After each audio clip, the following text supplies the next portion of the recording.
Amazing grace, how sweet the sound that saved a wretch like me. Mu linnya lya Paatiri n'erya Mwana n'erya Mwoyo Mutuukirivu. Amiina. Essaala Biikira Maaliya gy'ateesammula.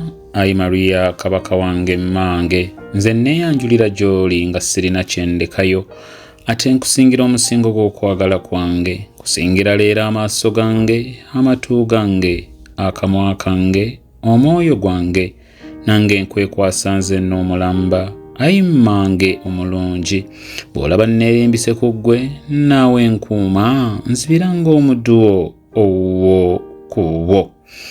Bakulu, mbalamusaako nnyo mu linnya lya Mukama waffe era mulokozi waffe Yesu Kristo. Munyenye yaffe ya wiiki eno, lwaki olina okusiiba? Lwaki olina okusiiba?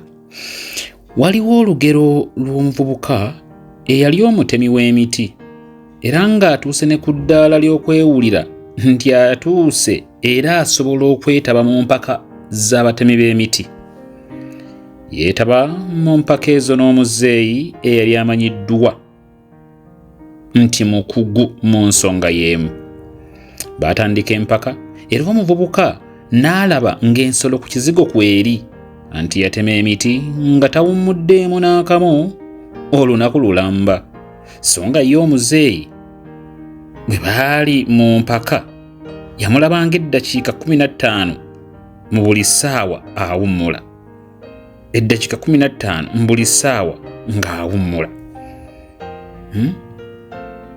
Omuzeeyi bwe baali mu mpaka yawummulanga eddakiika 15 mu buli ssaawa. Wabula ekyamala omuvubuka enviiri ku mutwe ng'obudde obwakkaanyizibwako buweddeko, kwe kulaba ng'omuzeeyi obwedda awummula eddakiika 15 mu buli ssaawa amusinze emiti kumpi 1/3. Yayolekera ewa muzeeyi n'amubuuza bw'asobodde okutema emiti egisinze egijje obungi ye obwedda atema okumu nga tawummula.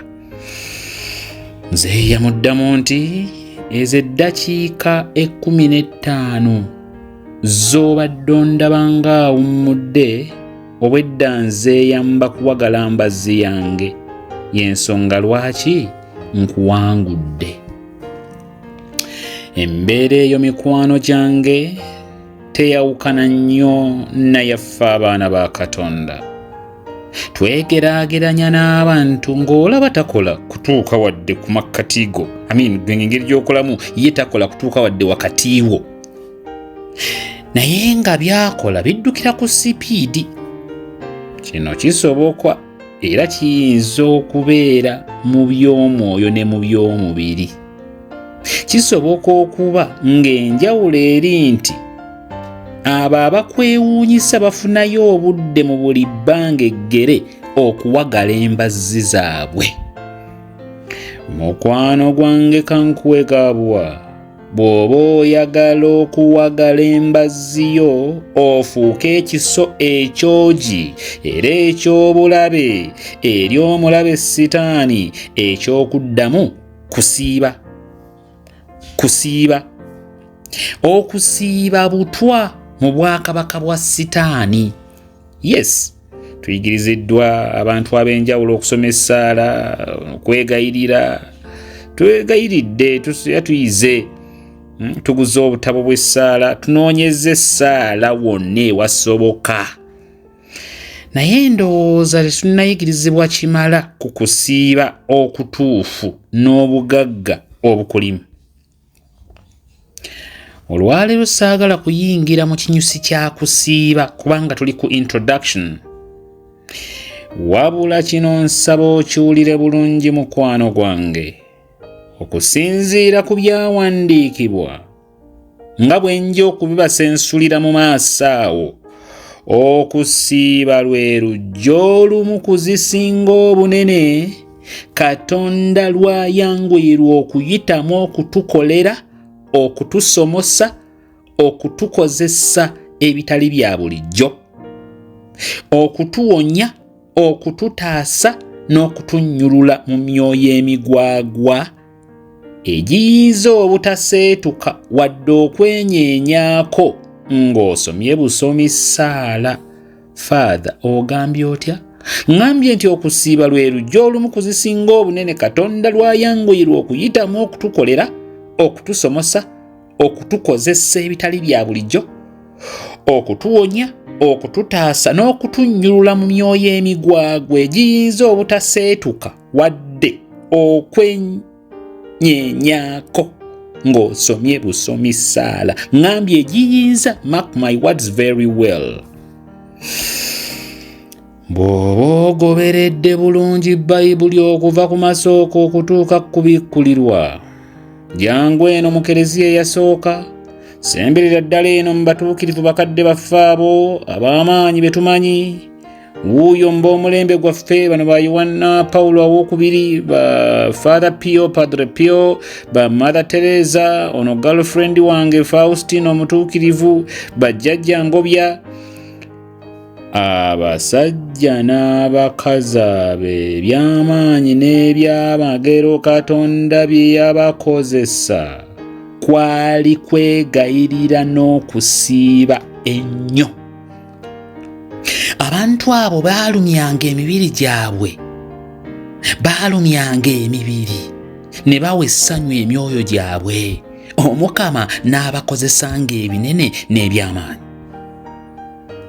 Ebintu ebyo ebibiri tebitaŋŋana, bikolagana, era biri kabaani ku ndongo, essaala n'okusiiba, nga bwe nja okukigaziya mu maaso awo.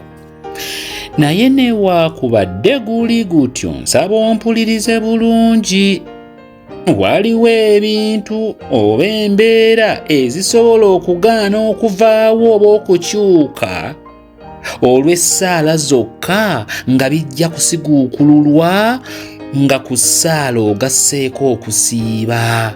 Father, can you repeat that statement? Ngambye nti waliwo ebintu oba embeera ezisobola okugaana okuvaawo oba okukyuka olw'essaala zokka nga zijja oba bijja kusiguukululwa nga ku ssaala ogasseeko okusiiba. Oluvannyuma Yesu bwe yayingira mu nnyumba, abayigirizwa be ne bamubuuza nti, lwaki ffe tetwasobodde kumugobako mwoyo mugwagwa? Ye n'abaddamu nti, tewali kirala kye muyinza kugobesa mwoyo mubi gwa ngeri eno ku muntu okuggyako okwegayirira n'okusiiba. Prayer and fasting. Prayer and fasting. Byonna ng'obikoze, okusiiba kisigala nga kye kisumuluzo ekisembayo okusumulula taapu y'amaanyi ga Katonda. Father, tekitya, tofaayo, ojja kumanya era ojja kumatira. Bw'olabanga buli kimu okikoze naye biganye nga mazima ddala otuuse ku kisenge, kwata ekisumuluzo ekisembayo, siiba, fast. Nyinza okuba ng'enjigiriza ezimu ku zembaweereza nzijja mu byendabye ne byempulidde nga mbitunuuliza amaaso ag'omwoyo mu maanyi ag'ekigambo kya Katonda. Naye ezisinga obungi nga mwe muli n'eno ey'olwaleero mbyogeza experience, mbyogeza bumanyirivu, era ekyo nkyebaliza Katonda. Waliwo akadde, mikwano gyange, waliwo akadde ke nalabira ddala Sitaani ng'asiikudde enfuufu mu bulamu bwange. Yenna eri yali nfuufu, liri lyali ttosi lyennyini. Nensoma essaala, nenneegayirira, era bambi Katonda wange olw'ekisa kye, bambi nampeweezaako. Naye era nga waliwo ebyali bikyakutte, omulabe ng'akyansekerera ng'akyewaana. Mu mazima gennyini nakaabirira Katonda, nalaajanira Katonda, nakaabirira Katonda. Naye wakati mu mbeera eyo nga ndi mu maziga amangi, malayika wange omukuumi n'abaako akaama kankuba, n'abaako engeri gye yannambikamu. Nagenda mu Bayibuli ne ntunuulira abakazi n'abasajja ab'amaanyi era aboogerwako n'engeri gye baakolangamu ebintu byabwe. Nengenda mu Bayibuli. Kansubire okimanyi nti gy'okoma okusemberera Katonda n'obulumbaganyi bw'omubi okweyongera. Kansubire nti okimanyi mukwano gwange. Gy'okoma okusemberera Katonda, gy'okoma okufuukira ddala omulabe wa Sitaani.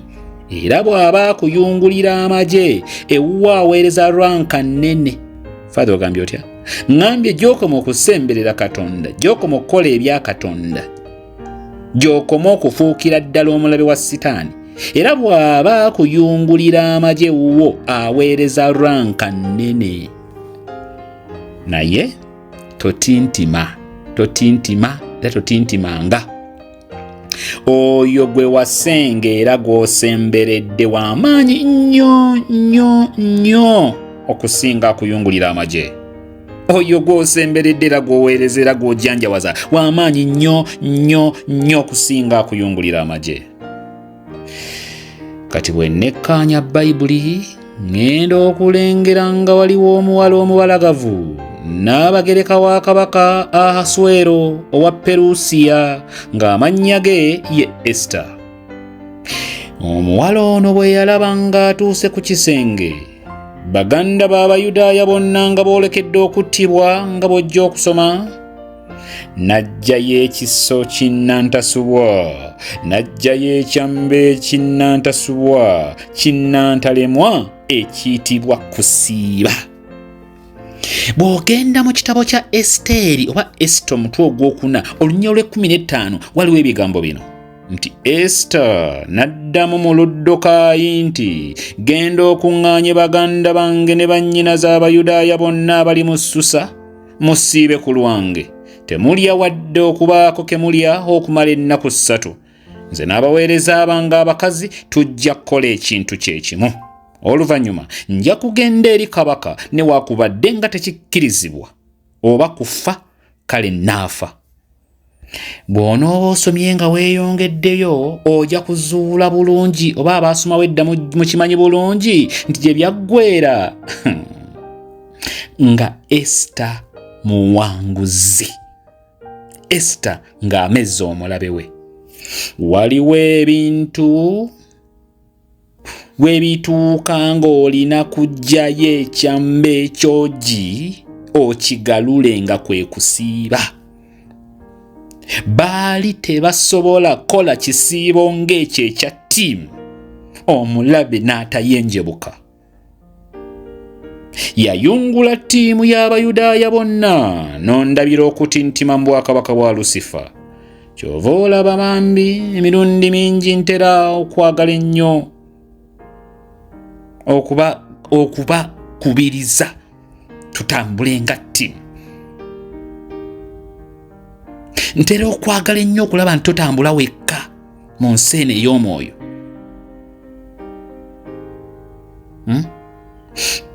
Ntera okwagala ennyo oleme kubeera omu wekka mu famire amanyi eby'essaala, munnange omenyeka nnyo.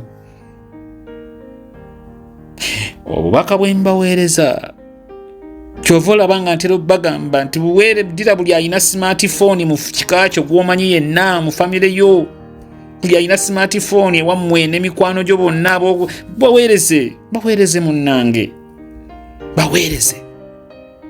Era bwe kiba kisoboka beegayirire nti munnange wulirizaako. Bwe munaakola ttiimu mu famire oba mikwano gy'okusinziira ku busobozi bwe bw'osobola okukunga, ebintu bigenda kugonda, entalo zigenda kuwangulwa mbwangu ate nga tokaluubiriziddwa, bijja kwanguwa. Kana akasiru kalumbira mu ttiimu ttiimu kakusindikira magye, kabasindikira magye. Tulina kulumbanga ttiimu, tulina kulumbanga magye. Twetaaga okutambulira wamu mikwano gyange. Era mbeebaza mwebale kulemera ku Katonda, mwebale kusigala ku bbala, mwebale butava ku Katonda waffe. Esiteri oba Esther olw'obukulu bw'ensonga yayungula banne ne basiibira wamu.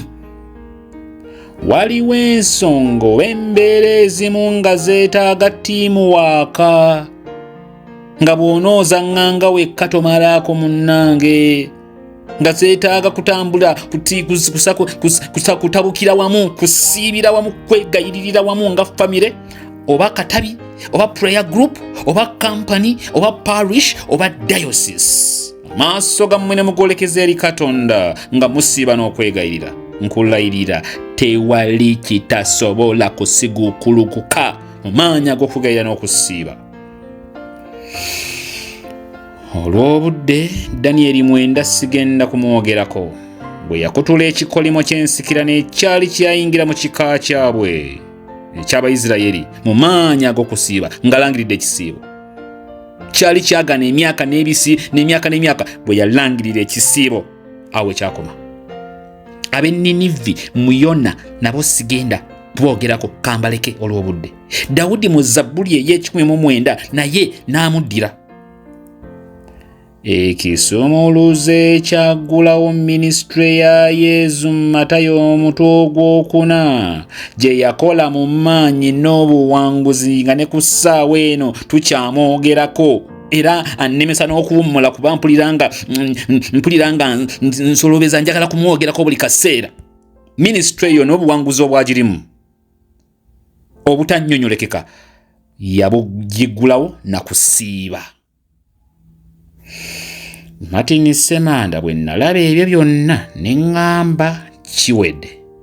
Amazima gennyini olwatandika okusiiba ate nga n'okwegayirira sikutadde wabbali era nga sizikizza. Nalaba kye bayita Katonda oggolola omukono gwe, nalaba kye bayita amaanyi ga Katonda, nalaba Katonda bw'awoolera eggwanga ku lwange. Mu bufunze nazuula ekisumuluzo kikamala byonna. Nalaba Katonda bw'atambuza ebigere.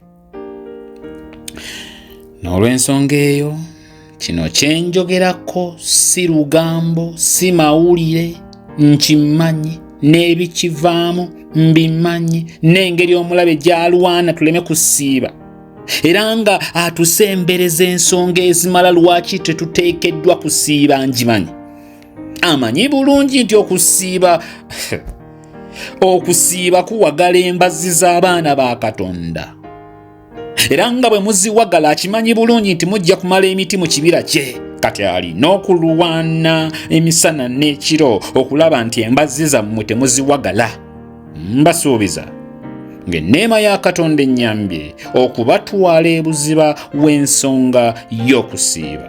Tunaagenda ogivaako? Nga bw'ogatta okwegayirira n'okusiiba okutuufu tewakyali mbeera ekukanga era gy'otya kwaŋŋanga mu linnya lya Mukama waffe era mulokozi waffe Yesu Kristo. Olwaleero mikwano gyange mbadde ku introduction ya topic okusiiba era njiguddewo mu butongole. Mbaagaliza ekisiibo ekirungi. Omukama abeere nammwe. Omukisa gwa Katonda omuyinza wa buli kantu, Paatiri ne Mwana ne Mwoyo Mutuukirivu bannange gubakeko, gubakuume, gubasigaleko, gubawanguze, gubatambulireko kati n'ennaku zonna ez'obulamu bwammwe, keeping in mind that great things happen when God mixes with man.